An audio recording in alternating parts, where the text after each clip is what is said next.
Bom dia a todos os irmãos, graça e paz. Bom dia, graça e paz. Amém.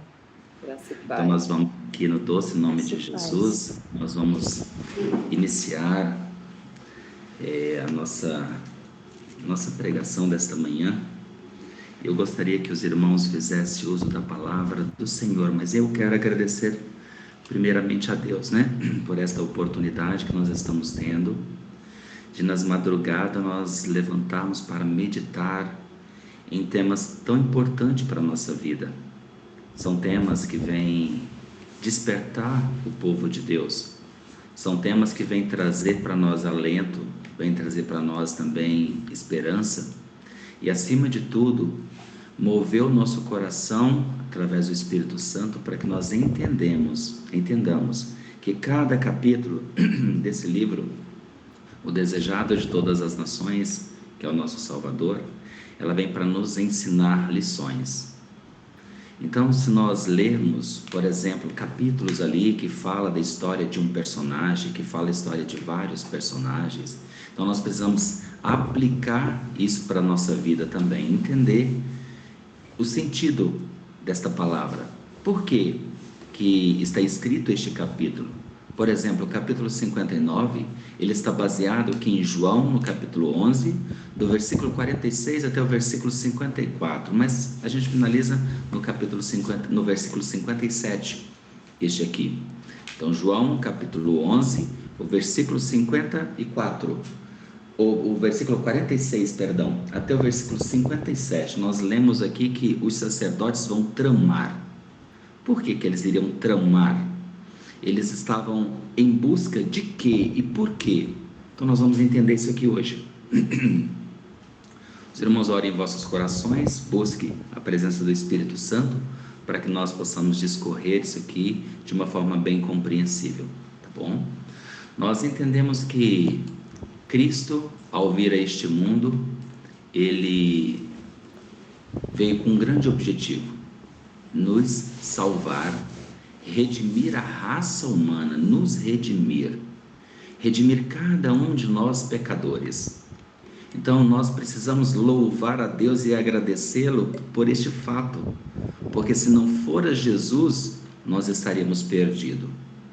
Mas infelizmente, Cristo veio para o seu povo, para a nação judaica, veio para que eles pudessem ser maior luz ainda do que estava sendo. Mas eles não reconheceram Jesus, eles não entenderam o tempo da sua visitação. Jesus visitar a nação e eles não entenderam. E eles, pelo contrário, eles ficaram tão enciumados de Jesus, tão enciumados, que eles tramaram contra o Salvador, contra aquele que queria salvá-los do pecado, salvá-los da condenação eterna. Mas eles não entenderam isto. E aqui nós vamos ver que Jesus havia acabado de fazer um grande milagre. Era ali em Betânia, Jesus havia ressuscitado Lázaro, e na ressurreição de Lázaro havia testemunhas, espias, como sempre teve. Todos os passos de Jesus, Satanás estava sempre com seus espias presente para tentar incriminar, ou condenar, ou acusar Cristo de ter feito algo, ou cometido algum pecado, ou algum erro. Mas eu gostaria de ler aqui para os irmãos a narrativa do que se encontra em João, o capítulo 11 e o versículo 46 até o 57, nós lemos assim: Mas alguns deles foram ter com os fariseus e disseram-lhes o que Jesus tinha feito. Depois os principais, os sacerdotes e os fariseus formaram conselhos e diziam: que faremos? Porquanto este homem faz muitos sinais. Se o deixarmos assim, todos crerão nele, e virão os romanos e tirar-nos-ão o nosso lugar e a nação. E Caifás, um deles, que era sumo sacerdote naquele ano, lhes disse: vós nada sabeis, Nem considerais que nos convém que um homem morra pelo povo e que não pereça toda a nação? Ora, ele não disse isto de si mesmo, mas sendo sumo sacerdote naquele ano, profetizou que Jesus devia morrer pela nação. E não somente pela nação, mas também para reunir em um corpo os filhos de Deus que andavam dispersos. Desde aquele dia, pois consultavam-se para o matarem. Jesus, pois, não andava manifestamente entre os judeus, mas retirou-se dali para a terra junto do deserto, para uma cidade chamada Efraim, e ali andava com os seus discípulos. E estavam próximo à Páscoa dos judeus, e muitos daquela região subiram a Jerusalém antes da Páscoa para se purificarem. Buscavam, pois, a Jesus e diziam uns aos outros, estando no templo: que vos parece? Não virá a festa? Ora, os principais, os sacerdotes e os fariseus tinham dado ordem para que, se alguém soubesse onde ele estava, o denunciasse para o prenderem. Queridos, nosso Salvador aqui estava cumprindo a missão que ele veio para salvar o pecador, para salvar o homem da condenação. Mas os principais, aqueles líderes que haviam sido escolhidos para representar a Cristo neste mundo, ou seja, representar o reino de Cristo, estava neste momento representando o reino de Satanás. Betânia ficava tão perto de Jerusalém que as notícias da ressurreição de Lázaro foram dentro em pouco levadas à cidade. E por intermédio de espias que tinham testemunhado o milagre, os príncipes judaicos logo ficaram de posse dos fatos. Convocou-se imediatamente, irmãos, uma reunião no Sinédrio para decidir o que devia fazer. Cristo tornara agora plenamente manifesto seu domínio sobre a morte e a sepultura. Tinha acabado de fazer o grande milagre da ressurreição, mostrando para o mundo que ele veio para salvar, para libertar o cativo, para dar vida àqueles que estavam sem esperança, trazer luz onde havia sombras. E aqueles que diziam ser dignatários, que estavam à frente do trabalho de Cristo, de Deus, eles não reconheceram esse fato e, pelo contrário, ficaram muito enciumados. Aquele poderoso milagre era a suprema prova dada por Deus aos homens de que ele enviara seu Filho ao mundo para a sua salvação. Era uma demonstração do poder divino suficiente para convencer todo o espírito que se achava sob o controle da razão e de uma consciência esclarecida. Muitos dos que assistiram à ressurreição de Lázaro foram levados a crer em Jesus. O ódio dos sacerdotes por ele, no entanto, intensificou-se com isso. Haviam rejeitado todos os sinais menores de sua divindade e não ficaram senão enfurecidos ante esse novo milagre. O morto fora ressuscitado em pleno dia e perante multidão de testemunhas. Queridos, nenhum artifício poderia explicar essa demonstração. Exatamente por isso se tornou mais implacável ainda a inimizade dos sacerdotes. Mais que nunca estava decidida por termo a obra de Cristo. Tudo o que eles estavam fazendo era para matar a Jesus. Então Satanás estava guiando estes sacerdotes, Satanás estava tramando junto com eles, instigando para que eles pudessem destruir Jesus. Os saduceus, irmãos, eles não criam na ressurreição dos mortos. Eles agora, por ver aquele milagre, ficar sabendo daquilo, eles tentaram consultar a ciência, ou chamada falsa ciência, para tentar dar uma explicação naquilo que estava acontecendo. Então nós vemos aqui que vai haver um grande paralelo agora também na perseguição, na intensidade da perseguição dos filhos de Deus ou dos discípulos de Cristo agora nos últimos dias. Da mesma forma que foi ali com Jesus, irá se repetir. Se repetiu com os discípulos, se repetirá com todos os filhos de Deus da mesma forma. Então nós precisamos estar contentes e felizes quando isso estiver acontecendo conosco também. Os saduceus, conquanto não fossem favoráveis a Cristo, não se mostravam tão malignos para com ele como os fariseus. Seu ódio não era tão feroz. Agora, porém, ficaram inteiramente alarmados, não criam na ressurreição dos mortos. Então, por eles ver esse fato, eles ficaram agora, não sabiam o que fazer, não sabiam o que falar. E agora eles precisavam reconhecer, mas eles tomaram um ódio também. E eles, saduceus e fariseus, eles não costumavam conversar muito.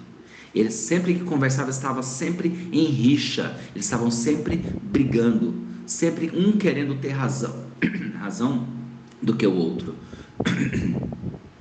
Então, o que acontece? No reino de Satanás, os inimigos de Deus, eles se unem como comparsas e não como amigos. Eles se unem para tramar o mal ou fazer o mal. Aí sim, eles se unem, eles se juntam com o mesmo objetivo, com o mesmo propósito. E isso vai acontecer novamente, tá? Engedrado a falsamente chamada ciência, ou seja, consultado a falsamente chamado ciência, havia raciocinado que seria impossível vivificar o morto. Os saduceus, após a ressurreição de Lázaro, eles agora tramam e condenam Cristo à morte. Não viam possibilidade de remover a impressão causada no povo pelo milagre. Como poderia ser os homens desviados daquele que prevaleceram em arrebatar ao sepulcro o morto? Como eles iam fazer para tirar da mente do povo aquela cena que eles presenciaram e que já tinha sido divulgado ali do grande milagre que Jesus tinha feito? Puseram-se em circulação mentirosas versões, mas não se podia negar o milagre. Por quê? Porque Lázaro estava vivo. Até então, não havia os saduceus animado o plano de condenar a Cristo à morte, mas depois da ressurreição de Lázaro, assentaram que só por sua morte poderia deter suas destemidas acusações. Queridos, Satanás, ele faz de tudo para enredar os filhos de Deus e depois acusá-los e tramar a morte dos filhos de Deus. Se não foram os anjos poderosos de Deus ao nosso lado, constantemente, irmãos, nós seríamos atacados e mortos ou exterminados da face da terra.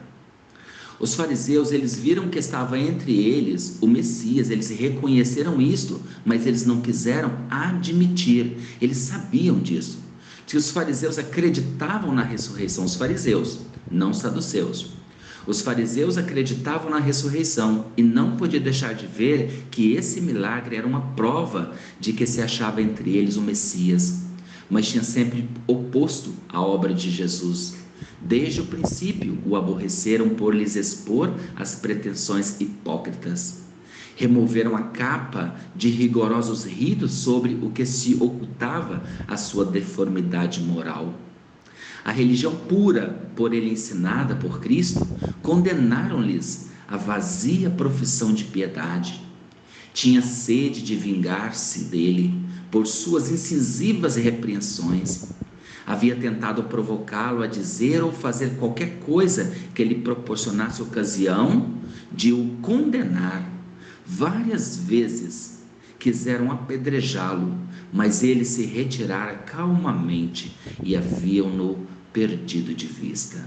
Queridos, sempre Satanás tentou acusar a Jesus e sempre tentou matar o nosso Salvador.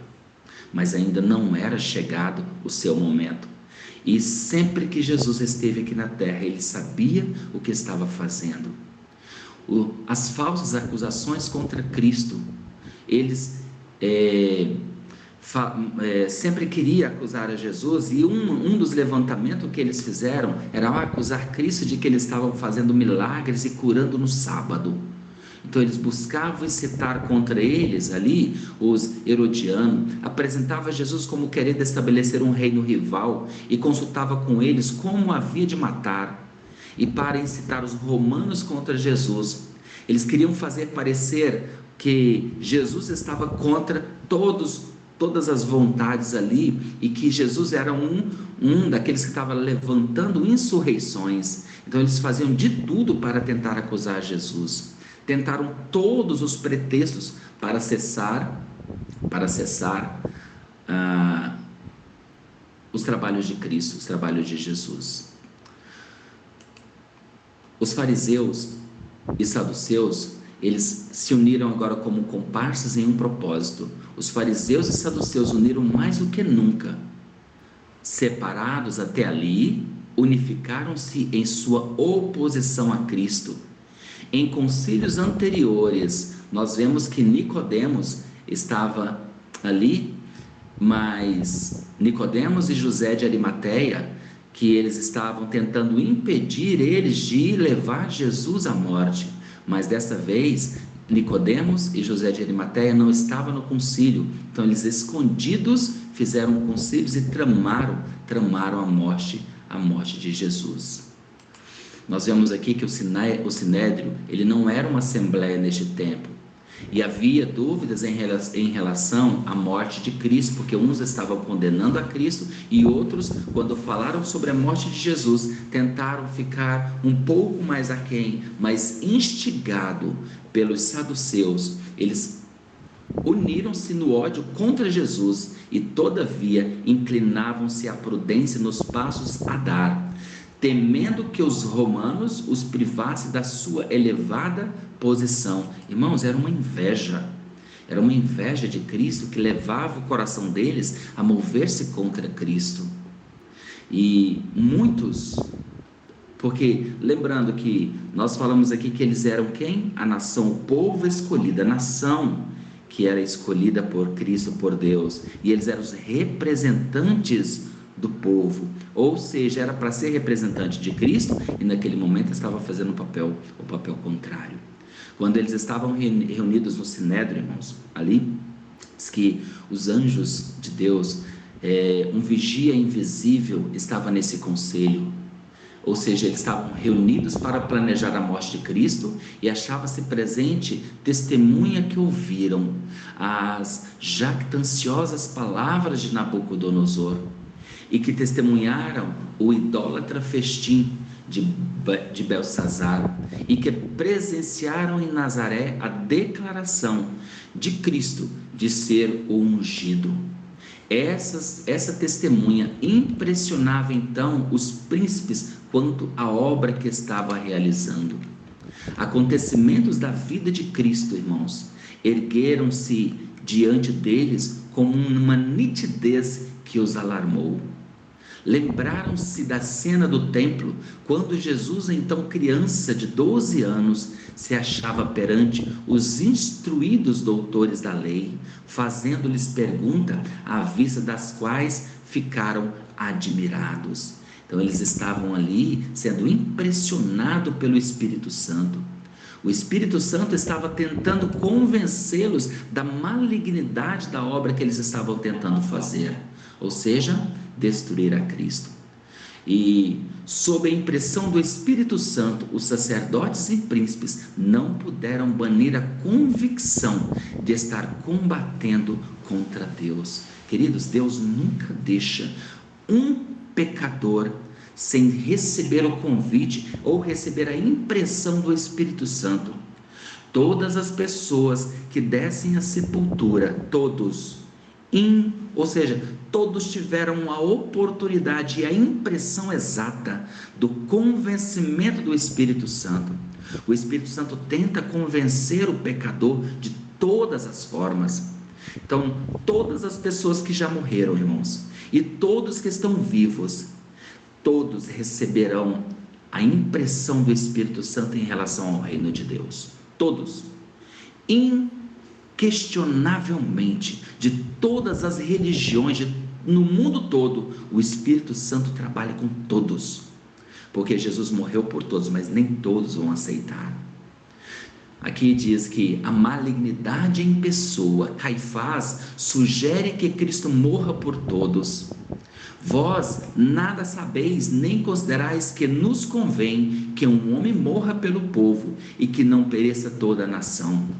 Ainda que Jesus fosse inocente, insistia o sumo sacerdote. Irmãos, olha o título: sumo sacerdote. Devia ser afastado do caminho. Ele era perturbador, falando de Cristo, arrastando o povo após si e diminuindo a autoridade dos principais. Então eles tinham inveja de Jesus. Que vale a vida desse Galileu quando comparada com a do povo? Se ele é um obstáculo ao bem-estar de Israel, não é prestar a Deus um serviço removê-lo daí?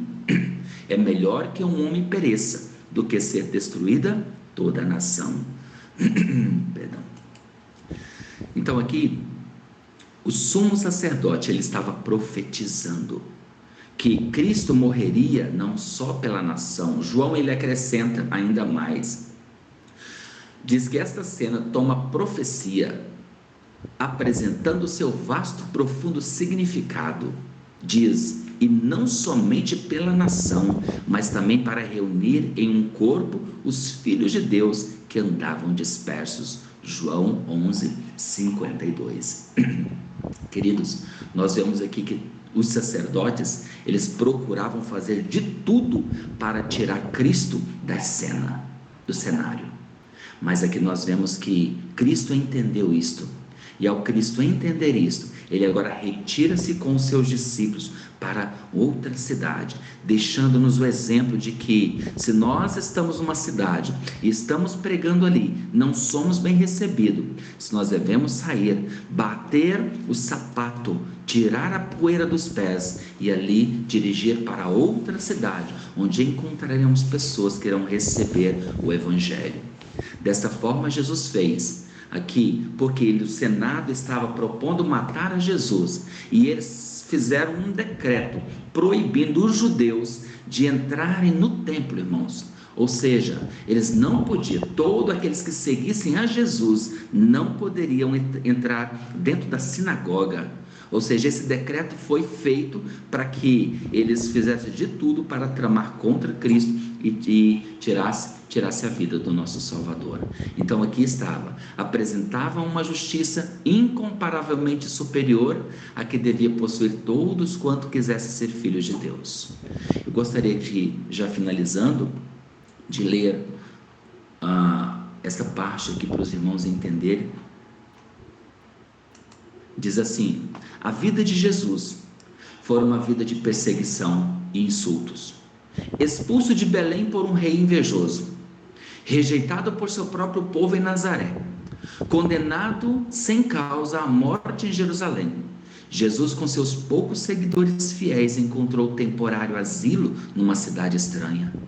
Aquele que sempre era tocado pela miséria humana, que curava os enfermos, restituía a vista aos cegos, o ouvido aos surdos e a fala aos mudos, que alimentava os famintos e confortava os contristados, foi expulso dentre o povo, por cuja salvação trabalhara.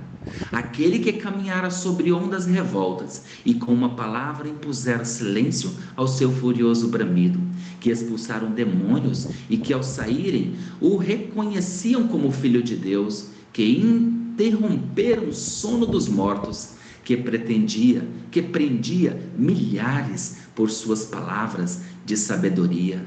Não pôde alcançar o coração dos que estavam cegos pelos preconceitos e o ódio e obstinadamente rejeitavam a luz. Queridos, que nossos corações não sejam como o desses hipócritas, desses fariseus, desses saduceus, ou mesmo da liderança que se encontra à frente dos trabalhos de Deus, que ainda não entregaram seus corações ao Senhor. Que nós possamos entender verdadeiramente que somos seres humanos, estamos suscetíveis aos erros e às falhas, mas quando nós estamos com o Espírito Santo e ouvimos Ele, nós vamos entender que precisamos estar ao lado de Jesus, daquele que tudo fez, que tudo faz para salvar o pecador, fez tudo para a nossa salvação. Ele morreu na cruz do Calvário por nossa causa. E estes mesmos homens aqui, nós vamos ver mais na frente um pouquinho, nos próximos capítulos, que eles condenaram o nosso Salvador e levaram o nosso Salvador à morte. E graças a Cristo Jesus, a sua morte, nós hoje temos privilégio, o grande privilégio de sermos salvos e levados ao céu. Que o Senhor nos abençoe, nos dê a sua graça e nos encha de poder para entendermos que o nosso Salvador veio para nos salvar, nos resgatar, nos curar e nos livrar de tudo aquilo que Satanás tem impedido nós de vermos e observar. Que o Senhor nos abençoe e nos dê a sua graça. Esse é meu sincero desejo, a minha oração para mim todos nesta manhã. Amém.